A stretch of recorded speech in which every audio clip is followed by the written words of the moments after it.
जी नाज़रीन, रूबरू का और एक शुमारा लेकर मैं हूं आपका मेज़बान फैज़ान कुरैशी। नाज़रीन, आज के शुमारे में हमारे साथ बात करने के लिए मौजूद है एक ख़ास मेहमान जिनका नाम है डॉक्टर रुवैदा सलाम, जिन्हें first IPS women IPS officer बनने का शरफ भी हासिल है। जी डॉक्टर रुवैदा, आपका खैर मकदूम हमारे प्रोग्राम। जी अस्सलाम वालेकुम, बहुत बहुत शुक्रिया।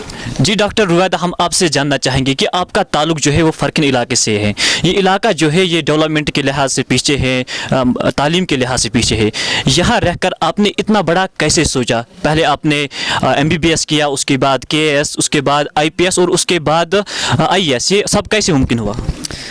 मुमकिन, देखिए मैं आपसे एक चीज़ बताना चाहूँगी यहाँ पे कि मेरा जो है ताल्लुक़ है, मैं बेसिकली फ़रकिन गांव से हूँ जो कि काफ़ी पिछड़ा है। कुपवारा डिस्ट्रिक्ट में भी, हम तो कुपवारा डिस्ट्रिक्ट को पिछड़ा कहते हैं, लेकिन उसमें जो कुछ गांव हैं जो बहुत ही पिछड़े हैं उनमें से एक का शुमार फ़रकिन का भी आता है। तो मेरे वालिद साहब जो है सलामुद्दीन बजाज साहब, जो कि रिटायर हुए डिप्टी डायरेक्टर जनरल दूरदर्शन, तो उनने यहाँ पे अपनी शुरुआत की थी, अपनी तालीम हासिल की थी बहुत ही मुश्किल हालात में। आप देख सकते हैं यहाँ पे कोई रोड नहीं है इस गांव तक, तो बिजली भी है तो शायद 3 या 4 घंटे होती है दिन में, तो कोई आमदरफ का कोई जरिया नहीं है। और अगर कोई खुदा ना खासा कोई बीमार होता है तो उस इंसान को, उस बीमार को आप कहाँ किधर पहुँचाएंगे, तो बहुत ही मुश्किल है। तो हमेशा से मेरी कोशिश रही है कि जितनी भी डिफ़िकल्ट सिचुएशन, देखिए कश्मीर वैली जो है पूरा JNK मैं कहूँगी बहुत ही डिफ़िकल्ट सिचुएशन से गुजर रहा है। पहले जो नामसाइल हालात थे और अभी जो ये कोरोना की वजह से भी जो ये लॉकडाउन हुआ है, तो बहुत ही मुश्किल हालात में हमारे बच्चे पढ़ाई करते हैं, आगे बढ़ने की कोशिश करते हैं, सोचते हैं, ख्वाब देखते हैं। तो मैंने भी कुछ ऐसे हालात में पढ़ाई की है और मैंने कभी अपनी हिम्मत नहीं हारी। तो वही रहा मेरे अंदर, मैंने हमेशा अल्लाह ताला पे भरोसा रखा और हमेशा अपने वालिदैन का सपोर्ट लेके मैं आगे बढ़ी। तो मैंने देखे मेरे साथ साथ ऐसे भी कुछ बच्चे हैं जिन्होंने मुझसे कहीं ज़्यादा अचीव किया है, उनकी सिचुएशन और भी ज़्यादा डिफ़िकल्ट रही, बहुत ही गुर्बत में उन्होंने पढ़ाई की।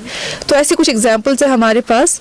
तो ये सब देख के जो है कि इंसान को अपने आप पे फ़ख्र महसूस होता है, ये नहीं कि उसने कुछ अचीव किया। फ़ख्र इस बात का है कि इतने खस्ताहाल हालात में भी आपने, बिल्कुल इतने अड़चनों के बावजूद भी आप आगे बढ़े, आपने कुछ हासिल किया और अपने कौम का नाम जो है रोशन किया। हाँ जी बिल्कुल, जो उड़ान है वो पंखों से नहीं हौसलों से होती है। जी रुवैदा, हम आपसे ये जानना चाहेंगे कि पहले आप MBBS आपने किया, उसके बाद KS, उसके बाद IPS, ये 3 अलग अलग शोबे हैं। तो खुद की चाहत क्या थी आपको? आप डॉक्टर बनना चाहते थे, आप एक पुलिस ऑफिसर बनना चाहते थे या एक एडमिनिस्ट्रेटर? मेरी चाहत का अभी कोई एंड नहीं है।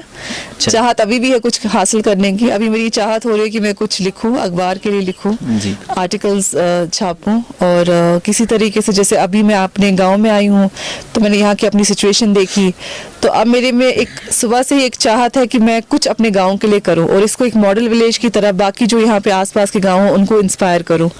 तो चाहे तो कभी कम नहीं हुई। जब मैं डॉक्टर बनी तो डॉक्टर बाई चॉइस नहीं था, वो बाई चांस था, क्योंकि जिन हालात में हमने MBBS की तैयारी की या 11th-12th में हमने मेडिकल लिया, तो तब जो था बच्चे के दिमाग में सिर्फ मेडिकल फील्ड था या इंजीनियरिंग फील्ड था।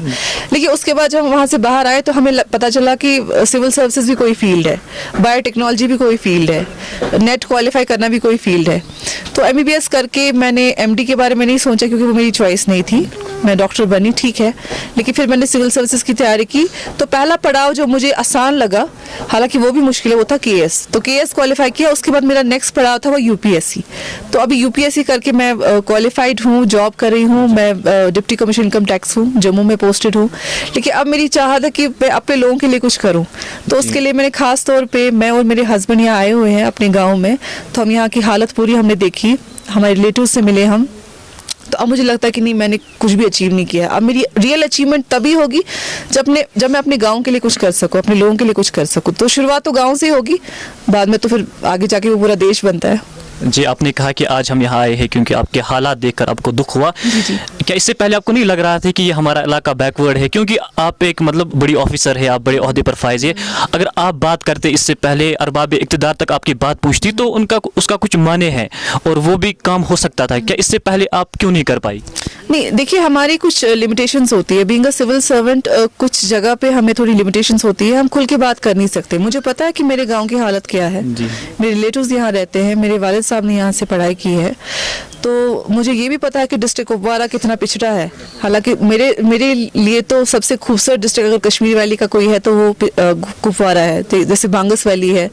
तो उस तरीके से मुझे पहले से मालूम था कि कुपवारा, हम पढ़ते भी थे कि कुपवारा कितना पिछड़ा इलाका है, ये सब चीज़ें पता थी। लेकिन क्योंकि मेरा जो ये अचीवमेंट का दौर रहा है, एक चीज़ हासिल करके दूसरी चीज़ हासिल करना, तो मेरी पूरी जो मैं खुद मानती हूँ कि मेरी आधी से ज़्यादा ज़िंदगी सिर्फ पढ़ाई में गई है। लेकिन अब क्योंकि मैं उस दौर से बाहर निकल के आई हूँ, अभी मेरी ठीक ठाक पोस्टिंग है, तो अब मुझे अब ये मौका मिल रहा है कि मैं अब कुछ कर सकूँ। जी, अगर हम ज़िला कुपवारा की बात करें, अकॉर्डिंग टू रिपोर्ट्स की अगर हम बात करें तो यहाँ पे 70% से ज़्यादा जो वुमेन्स की लिटरेसी रेट है। तो लेकिन जो मतलब जो वुमेन्स है, जो लड़कियाँ हैं, वो 10th के बाद, 12th के बाद या ग्रेजुएशन के बाद वो फिर आगे नहीं जा पाती हैं, हाँ, या मतलब या प्रोफेशनल फील्ड्स में वो नहीं जा पाती है। लेकिन उनके भी बड़े ख्वाब होते हैं, वो भी रुवायदा सलाम बनना चाहते हैं, लेकिन कुछ अड़चनों की वजह से वो आगे नहीं जा पाते हैं। उनके लिए आपका क्या पैगाम है?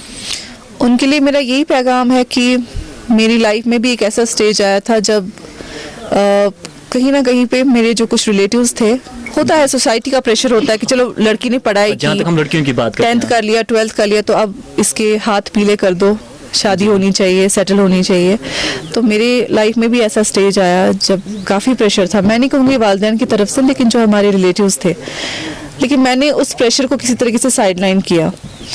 तो वो कैसे किया? क्योंकि मुझे अपने आप पे भरोसा था और मैंने अपने पेरेंट्स को कन्विंस कर सकी, उनको मैंने पूरा भरोसा दिलाया कि मैं ये कर सकती हूँ, मैं आगे पढ़ना चाहती हूँ।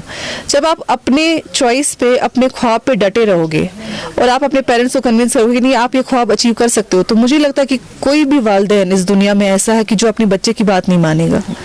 एक बार उनको कन्विंस कीजिए कि आप कोशिश करेंगे। और ऐसी भी कुछ लड़कियां हैं जिन्होंने शादी के बाद भी पढ़ाई की, हमारे पास भी कुछ ऐसे एग्जाम्पल्स जिन्होंने शादी के बाद भी यूपीएससी क्वालिफाई किया, IAS बनी। तो ऐसा नहीं है, पढ़ाई जारी रखिए, बस ये है कि अपने ख्वाब को कभी अपने आंखों से ओझल मत होने दीजिए।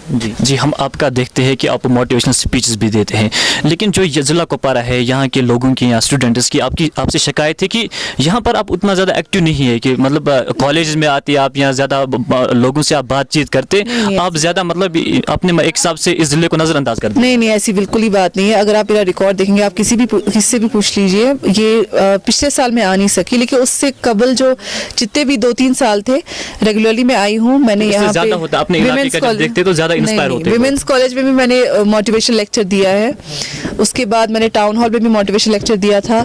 हमने 2018 में जो कुपवारा बैडमिंटन एसोसिएशन बनाया, मेरे साथ मेरे कुलीग थे KS में हिलाल अहमद मीर, तो उनके साथ हमने एक एसोसिएशन बनाई। बाकी भी लोग उसके साथ, डॉक्टर मंजूर है जिन्होंने PhD किया, आप जानते होंगे, तो बड़े फेमस पर्सनैलिटी, उनके साथ हमने यहाँ पे कुपवारा बैडमिंटन एसोसिएशन बनाया। तो हमारा एक ये हमारे अंदर एक ये चीज़ थी कि हम बेसिकली क्या चाहते हैं, हम चाहते हैं कि कुपवारा की जो यूथ है वो स्पोर्ट्स एक्टिविटीज़ में जाए, ताकि एक पीसफुल एनवायरनमेंट बन सके। और बच्चे जो है, जो क्योंकि यहाँ पे भी बच्चे ड्रग्स लेते हैं, तो उस चीज़ से दूर हट के पॉजिटिव चीज़ों की तरफ बढ़े, तो हमने उसको किया, हमने उसको इनॉग्रेट किया। हमने यहाँ पे बैडमिंटन टूर्नामेंट्स करवाए बच्चों के बीच में। लेकिन फिर जो थोड़ा सा जो हालात ख़राब हो गए आफ्टर एब्रोगेशन ऑफ 370, तो मैं भी ना आ सकी, और क्योंकि अभी लॉकडाउन की वजह से भी आई कुड नॉट कम। तो अब मैं करीब 1-1.5 साल के बाद कुपवारा डिस्ट्रिक्ट विजिट कर रही हूँ। लेकिन अब इंशाल्लाह, क्योंकि अब फिर से शुरुआत हो गई, तो इसको हम आगे लेके जाएंगे। तो मेरा हमेशा कुपवारा के बच्चों को मैं गाइड करती हूँ, उनसे मैं फ़ोन पे भी रब्ता रखती हूँ, उनको मैं स्टडी मटीरियल भी भेजती हूँ। तो ये शायद मेरे ख्याल से एक शायद मिसकंसेप्शन है, ऐसा कुछ नहीं है। मेरे ही थ्रू बहुत सारे ऐसे कुपवारा के बच्चे जिनने KS IAS क्वालिफाई किया है, उनको मैंने कहीं ना कहीं किसी स्टेज पे गाइड किया हुआ है। आप इस वक्त एक बड़े ओहदे पर फाइज हैं, तो हम आपसे जानना चाहेंगे आपके अज़ाइम और इरादे क्या हैं? मेरे इरादे जी नेक ही है, जैसे सबके होने चाहिए। तो अभी मेरा इरादा यही है कि मैं अपने गांव के लिए कुछ कर सकूं। तो यहाँ की हालत देख के तो मेरी कोशिश रहेगी कि किसी भी तरीके से मैं एडमिनिस्ट्रेशन को अप्रोच करूं, और यहाँ पे जो हमारे जो लोकल रिप्रेजेंटेटिव्स है, ब्लॉक डेवलपमेंट चेयरमैन जो है, जितने भी लोग हैं, तो उनको भी मैं अप्रोच करूंगी। तो मुझे लगता है कि शुरुआत तो यहीं से करनी पड़ेगी। यहाँ से शुरुआत होगी तो इंशाल्लाह हमारा डिस्ट्रिक्ट जो है खुशहाल होगा और डेवलप्ड होगा। जी, जो नई नस्ल है उन तक आपका क्या पैगाम रहेगा? नई नस्ल के लिए यही पैगाम है कि थोड़ा सा आप सोशल मीडिया से दूर रहिए, सोशल मीडिया बहुत ज़्यादा यूज़ कर रहे हैं, इंटरनेट बहुत ज़्यादा यूज़ कर रहे हैं, और अगर आप सोशल मीडिया यूज़ करना ही चाहते हैं तो उसको सही नॉलेज के लिए यूज़ करिए। तो अपना टाइम मत वेस्ट कीजिए, टाइम एक बार जब जाता है हाथ से तो वापस नहीं आता। हमने भी जब पढ़ाई की तो हमने उतना, हमारे टाइम तो उतना सोशल मीडिया का इतना रोल था नहीं, लेकिन अभी बहुत ज़्यादा बच्चे जो है एडिक्टेड हो गए हैं मोबाइल्स को लेके। तो उस चीज़ से आप थोड़ा दूर रहिए, अपने गोल पे फोकस रहिए, अल्लाह ताला पे भरोसा रखिए। चाहे जितनी भी चैलेंजेस आपकी लाइफ में आते, चाहे आप गुर्बत के शिकार हैं या आपको सही एजुकेशन नहीं मिल रही है, आप यकीन मानिए गवर्नमेंट के भी कुछ स्कीम्स हैं, कुछ एनजीओज भी है जो ऐसे बच्चों की मदद करते हैं। बस अपने गोल को लेके आपने डटे रहना है और कभी भी आपको आगे पीछे नहीं देखना, किसी भी तरीके से डाइवर्ट नहीं करना अपने माइंड को। तो इंशाल्लाह आप कामयाब होंगे, चाहे आपका जो भी गोल हो लाइफ में। जी, आपका बहुत बहुत शुक्रिया कि आपने वक्त निकाला। हम उम्मीद करते हैं जो नाजरीन है उनने आपकी बातें सुनी होगी और उनमें नया जोश और जज्बा और वलवला पैदा हुआ होगा। शुक्रिया जी नाज़रीन, हमारे साथ बात कर रही थी डॉक्टर रुबैदा सलाम, जो फर्स्ट वुमेन IPS ऑफिसर है, जिनका ये कहना था कि अगर इंसान मेहनत करे, लगन हो, तो कोई भी चीज़ हासिल करना नामुमकिन नहीं है। इरादे जिनके पुख्ता हो, नज़र जिनकी खुदा पर हो, तला तुम खेज मौजों से वो घबराया नहीं करते। और इसी के साथ साथ उनका ये भी कहना था कि आज अपने गाँव आई और उनने देखा कि ये डेवलपमेंट के लिहाज से बहुत पीछे है और इन्हें कहा इस पर भी मैं काम करूँगी। आगे आगे देखिए होता है क्या। नसीम दुरानी के साथ मैं हूँ फैज़ान कुरैशी।